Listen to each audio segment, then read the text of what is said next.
Hello everyone and welcome to channel Trevor-The-Timmy. We got some of our first Strixhaven previews today from the new Magic the Gathering set that will be coming out shortly. I believe it's the end of April that we'll be releasing.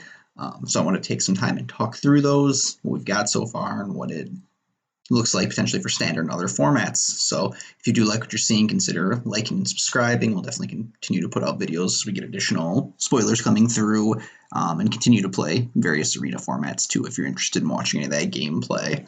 So let's jump right in. What we've got here first is the Witherbloom command. So you can see this is the Golgari command. This is a cycle, as we'll see going through all of them. So you need to choose two. The first is target player mills 3 cards. Then you return a land card from your graveyard to your hand. So with this, I assume you're often going to be milling yourself to get that land back. The second option is you can destroy target non-creature, non-land permanent with CMC 2 or less. To note, it looks like they've removed CMC or converted mana cost from these cards, and we're now using the term mana value 2 or less, which might be a little bit cleaner, but I would just keep that in mind going forward. It looks like that will be the new terminology that's being used, so that's definitely a strong ability in some of the more eternal formats, your moderns, your legacy, just to be able to destroy other permanents. You can remove a creature by giving it -3, -1 until end of the turn with that third ability, or this allows you just to shrink if there's a racing situation. And finally, you get the fourth ability of target opponent loses 2 life and you gain 2 life. So overall, this seems like a pretty reasonable command, giving you a lot of different options. I don't think it's incredibly overpowered, but I could see it seeing some play in some of those eternal formats, maybe a Jund type card for modern, but overall a lot of flexibility. So let's jump into the next command. So we've got Quandrix command. You're choosing 2. This is an instant for 3 mana. The Simic command. You can return target creature or planeswalker to its owner's hand, so you get that unsummon effect. You can counter target artifact or enchantment spell. 2 +1/+1 counters on target creature, or target player shuffles up to 3 target cards from their graveyard into their library. This one's interesting and kind of versatile overall. I don't know that I expect this to see a huge amount of play. The unsummon effect is fine. It's not super strong. Putting the 2 +1/+1 counters on a creature is, again, fine. Depending on the formats, countering an artifact or enchantment spell could come up. And it is kind of a main deck graveyard hate, at least gets rid of something that's gaining value from the graveyard. So overall, it's pretty flexible. It tends to be where these commands are best. Is if you look at any one of the abilities, they're not very strong, but all combined, they tend to work together pretty well. Going to the next 3 total CMC command, the Prismary command. It's an instant again. This is the Is It tribe, it looks like, or the Is It school from the wizard set. You can choose 2. The command deals 2 damage to any target, so you can kill a small creature or go to the face for 2 damage. You can make target player draw 2 cards and then discard 2 cards. So this is your faithless looting type effect. Target player creates a treasure token, so you get to ramp a little bit, or you can destroy target artifact. So this has been brought up that this could be something potentially like a modern Arclight Phoenix type deck. We'll see if there's any play there, but being able to end of turn, use it to pitch a couple Phoenixes or something of that nature, and then your next turn bring them back, seems like it could be pretty strong. Continuing on to our 4th command, the Silver Quill command. This is the Orzhov command, or Orzhov school, I guess, within the wizard community. This one is a sorcery, so going back to the sorcery, you're choosing 2, target creature gets +3/+3 and gains flying until the end of the turn. Return target creature card with mana value 2 or less from your graveyard to the battlefield.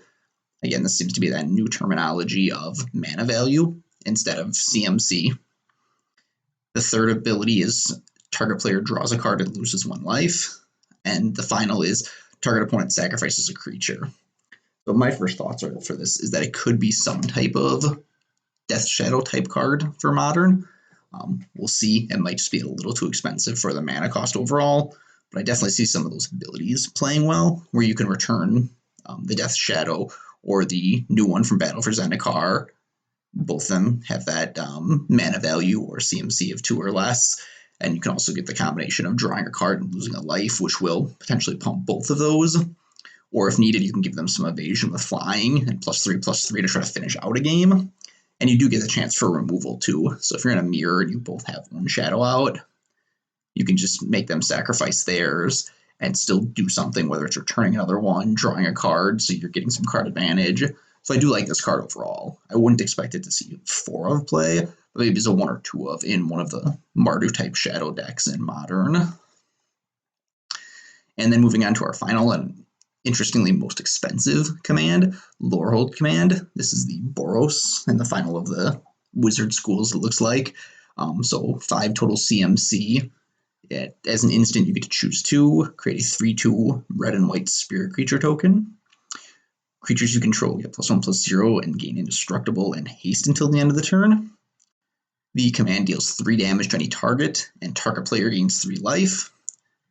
And finally, the option to sacrifice a permanent and then draw 2 cards. This is the one I'm actually most unsure of.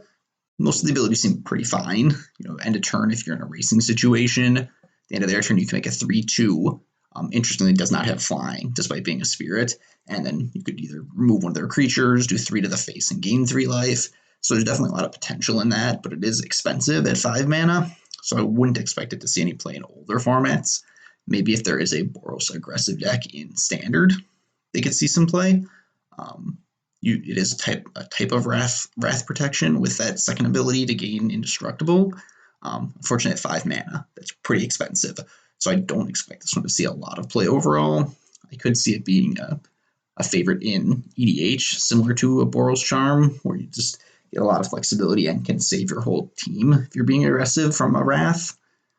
So maybe it'll see some play there. Overall, we have some interesting cards and start to get a look at the different tribes or the different schools within Strixhaven. So just a very interesting kind of first step into this new plane.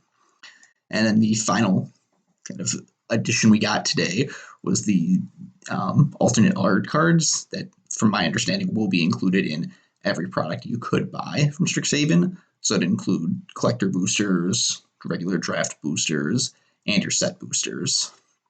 So we got from a couple different rarities. Obviously, you can see as Opt, set up as an uncommon, Swords to Plowshares as a rare, and then Demonic Tutor as a mythic. This is a new cool kind of extended art with a different alternate frame. I'm sure there'll be others that fit within this as well. Just wanted to make sure we touched on these as well. They will be included, and it's going to be interesting to see what these do to box values, how common they are. They could definitely end up adding some additional value to boxes, which have been going down over the last couple of sets. Especially your Keldheim has not been a super valuable box for anyone who's been looking at that. So adding these in as chase cards, especially if there's other cards on the Demonic Tutor level, could really boost that overall. Again, thank you everyone for joining us today. Keep an eye out. We'll definitely talk about future spoilers or future releases as they come through. Consider giving me a like and a follow. We definitely would appreciate that. And hope everyone has a great night.